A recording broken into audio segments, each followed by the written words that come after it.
এই তদন্ত কাজ আমরা যখন শুরু করি তখন আমরা বিজিবির যে ডাইরেক্টর জেনারেল আশরাফ, তার সঙ্গে আমরা যোগাযোগ করি।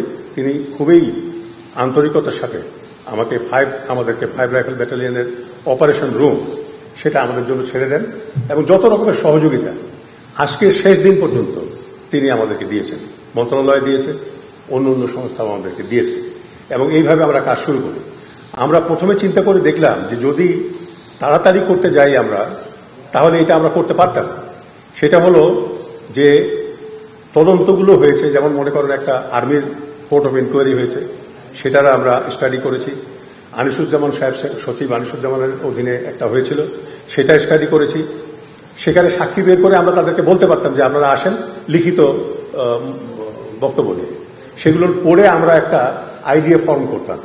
কিন্তু তাতে হতো কি যে আমরা ঘটনার একেবারে গভীরে প্রবেশ করতে আমরা পারতাম না এবং আমরা বিচার করতে গিয়ে, সুবিচার করতে গিয়ে হয়তো অবিচারই করে বসতাম।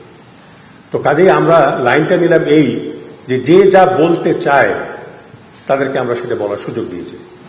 কেউ 2 ঘন্টা বলেছেন, কেউ 4 ঘন্টা বলেছেন, কেউ 5 ঘন্টা বলেছেন এবং সেগুলো আমরা ভিডিও করেছি, ট্রান্সক্রিপ্ট করেছি। একটা ট্রান্সক্রিপ্ট করার পরে দেখা গেল যে 30 পেজ, 40 পেজ, 50 পেজ, 80 পেজ এরকম হয়েছে।